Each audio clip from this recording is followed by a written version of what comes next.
भाई मुझे आजकल के स्कूल सबसे ज़्यादा अच्छे लगते हैं भाई, क्योंकि आजकल के स्कूल में इतनी फैसिलिटीज़ है। बच्चा स्कूल कम, मेरे को ऐसा लगता है जैसे 5 स्टार होटल में जा रहे हैं भाई घूमने। रोज़ जाते हैं सुबह 8 बजे और शाम को आ जाते हैं दोपहर को 2 बजे ऐसे। और एक हमारा टाइम का स्कूल था, हमारे घर वाले पैसे देते थे भाई कि मारो इसको साथ। हमें तो ऐसे लगने लग गया था कि पैसे ही सिर्फ मारने के लिए देते हैं भाई, पढ़ाने का तो कोई रोल ही नहीं था हमारे स्कूल में भाई। आजकल के बच्चे हैं जो, उनको स्कूल में मैडम बोल देती कि कल होमवर्क ना करके आए तो मारूंगी। बच्चे कहते हैं कैसे कैसे मारोगे आप। धारे बता देता बच्चे भाई, ऐसी धारा लगा के जेल में चली जाएगी। अब मैडम को लगता है ये तो पहले वकालत सीख के आया। एक हम थे, हम कुछ बोल ही नहीं पाते थे, मैडम मारती थी अलग, घर जाते थे बाप मारता था अलग। हमारी ज़िंदगी ऐसी निकल गई पीट पीट के। फ़ॉरेन में अलग ही रूल चला हुआ है भाई।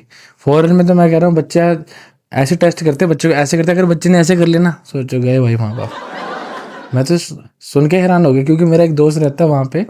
मैं एक बार उसके पास गया तो उसने बच्चे ने शरारत कर दी, तो उसने अपने बच्चे को बोला कि बेटा चुपचाप वहाँ जाके बैठ जाओ, आपको पता नहीं डिस्टर्ब कर रहे हो बार बार, पिटाई हो जाएगी आपकी। बच्चा आगे से बोला daddy you can't beat me. He said why, and he said I will call to the police and police will arrest you. मैं कहा भाई ये तो बच्चे बाप को धमकी दे रहा है। मुझे ऐसे लगने लग गया कि बच्चा आ गया बाप की भाई।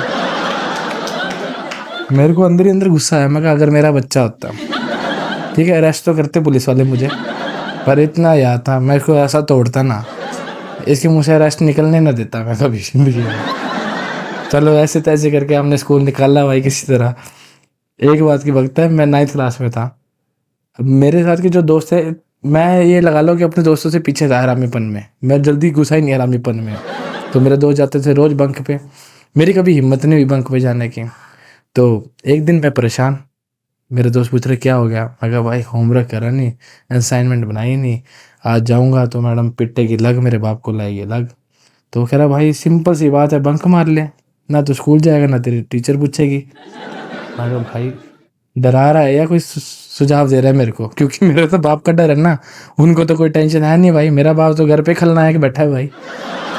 तो मैंने सोचा बड़ा, मैं कहा यार बात तो सही भी कह रहा है, बाप को पता चलेगा तब ना जब कोई बताएगा या मैं कोई गलती ऐसी करूँ। चलो हौसला बनाया भाई मैंने, हौसला बना के मैं चला गया बंक पे। अब बंक पे गया, अब वो जितने बंक में मेरे दोस्त थे वो तो हंस रहे, मेरा चेहरा ऐसा भाई परेशान। मेरे को भविष्य की चिंता होने लगी, मेरे को पता चल गया मेरे बाप को बहुत मारेगा भाई। कैसे तैसे करके मैंने वो स्कूल टाइम निकाला, मैं घर गया, घर जाके शाम का वेट किया, मेरे बाप आएगा शाम को, मैं देखूंगा एक्सप्रेशन क्या देता है मेरा बाप।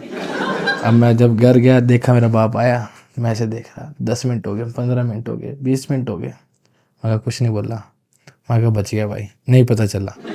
अगले दिन इतना कॉन्फिडेंस भाई साहब, सुबह उठा मैं, नहाया और सीधा बंक पे डायरेक्ट। अब मेरे दोस्त जो मेरे साथ बंक पे जाते थे वो मेरे को फ़ोन कर रहे, कह रहा कहाँ रह गए बत्रा जी। मैं कहा भाई मैं तो अंकल पे, पराठे वाले अंकल पे।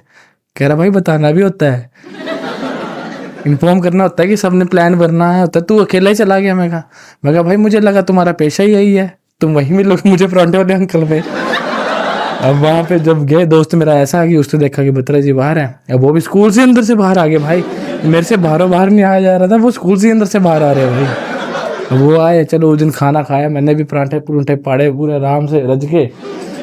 दूसरा दिन निकला, तीसरे दिन फिर बाबूजी चल पड़े बंक पे, मैं फिर बंक पे भाई, तीसरे दिन भी बंक पे निकाल दिया।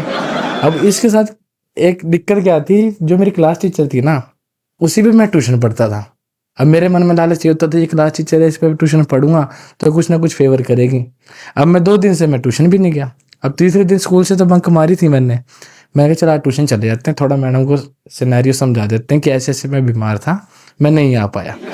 अब मैं ट्यूशन गया, जब मैडम जी ने सीधे ही पूछ लिया, हाँ जी बाबू जी कहाँ थे, 3 दिन से आए नहीं आप। अगर मैडम बीमार था। मैडम कह रही लग तो नहीं रहा। मैं कहा भाई इतने भोली सूरत बना दी, इसको अभी भी नहीं लग रहा। मैं कहा मैम बहुत बीमार था। अब मैडम कह रही अच्छा पूछ लूँ तेरे डैडी को फ़ोन करके। मैं कहा पूछ लो। अब मेरे को पता था अगर हल्का बोला तो शक हो जाएगा मैडम को। और ऊपर से मैं भी ऐसा, मुझे पता था ये करेगी ऐसी हरकत मेरी मैडम। मैं पहले अपने बाप का फ़ोन साइलेंट करके आया, क्योंकि तुम्हें पता ही होगा उस टाइम हमारे घर वालों को फ़ोन चलाने तो आते नहीं थे। हमसे ही पूछते थे, बेटा रिंग नहीं आ रही, बेटा आवाज़ नहीं आ रही। तो मैंने अपने बाप का फ़ोन पहले ही साइलेंट कर दिया, मुझे पता था मेरी मैडम ये हरकत कर सकती है। मेरी मैडम ने फ़ोन डायल करा और फ़ोन करा, और मैं वहाँ से देख रहा हूँ, मैं कहा फ़ोन काट दिया मैडम ने, उठाया नहीं मेरे बाप ने फ़ोन। भाई मेरा कॉन्फिडेंस पूरा सही था, मैं कहा अब घर जाऊँगा, जब बाप का फ़ोन उठाऊँगा उसमें से कॉल लॉग मेरी डिटेल डिलीट करूँगा, बात ख़त्म, बात दब जाएगी यहाँ पे। अब मैडम मुझे पढ़ाने लगी, 15 मिनट बाद मेरी मैडम का रिंग बजा फ़ोन।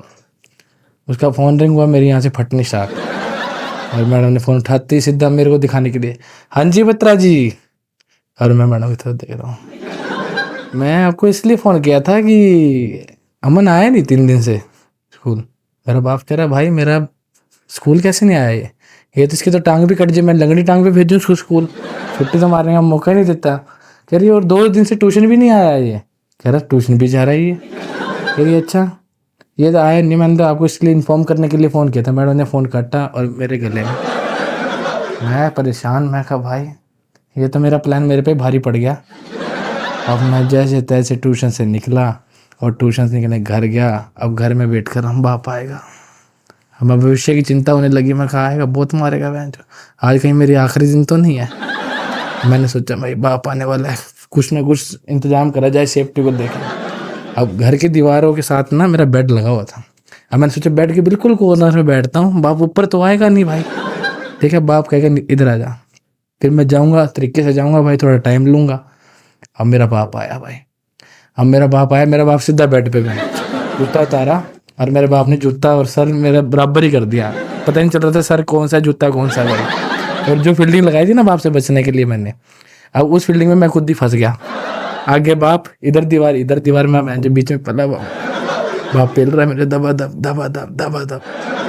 भाई उस दिन पहला रात को भाई रात ऐसी गई मेरी। अगले दिन मैं स्कूल गया। अब वो मैडम तो पहले से बैठी थी, उसने सोचा था आज मैं एंटरटेन करूँ। अब मैं स्कूल में गया, मैडम ने ऐसे ही पकड़े बोला ये बाबूजी 3 दिन से स्कूल से बंक पे, और ओवर कॉन्फिडेंस तो इसका ऐसा कि पूछो मत भाई। कैसा रहा आपके डैडी ने, कैसे मारा आपको बताओ थोड़ा सा। मैं मैडम को दिल तो कर रहा है कि इसको बताऊँ कैसे मारा, आज इसको प्रैक्टिकल करके दिखाऊं थोड़ा सा इसको, मैंने कैसे मारा है मेरे बाप ने मुझे, और मैं कैसे फंसा था कोने में। ऐसे कर करके तो मेरा बचपन बीता भाई। अब वही मैं बता रहा हूँ, आजकल के बच्चों को आप कुछ कर ही नहीं सकते हो भाई, इसलिए मुझे आजकल का टाइम अच्छा लगता है। पर देखा जाए भाई उस टाइम के स्कूलों में हम कुछ पढ़ लिख गए तो लग गए। आजकल के अगर मैं स्कूल देखूं, मुझे नहीं लगता हम 5वीं तक भी पहुंच पाते। मुझे लगता है 5वीं से पहले हमें स्कूल वाले लिख के देते हैं ऑल ओवर वर्ल्ड में कहीं इनका एडमिशन नहीं हो सकता भाई। इनका परमिट ही खोस लो, ये पढ़ नहीं सकते भाई बच्चे कभी भी। हमें पहले घोषित कर देते अनपढ़, आधार कार्ड पे भी नीचे लिखा था अनपढ़ लोग। बस ऐसे करते करते हम पढ़ते रहे भाई। आज जब हम पढ़ाई करते थे, आप लोगों के साथ भी एक्सपीरियंस हुआ होगा, हम सोचते थे कि यार कब नौकरी होगी, कब बचेंगे इन टीचरों से, रोज इनका जवाब देना, इनसे पिटना। आज अब नौकरी पे आ गए, अब हमें लगता है स्कूल बढ़िया था। तो कहने का मतलब ये वक्त जैसा भी हो उसको एंजॉय करो भाई, क्योंकि पैसा हर चीज़ करा सकता है पर आपका बीता हुआ वक्त कभी नहीं वापस ला सकता। तो इसलिए जो जी रहे हो, प्रेजेंट में जी रहे हो, इसको एंजॉय करो, और मौका उसको ख़राब मत करो उस मौके को, वो मौका दोबारा नहीं आएगा आपकी लाइफ में। Thank you so much.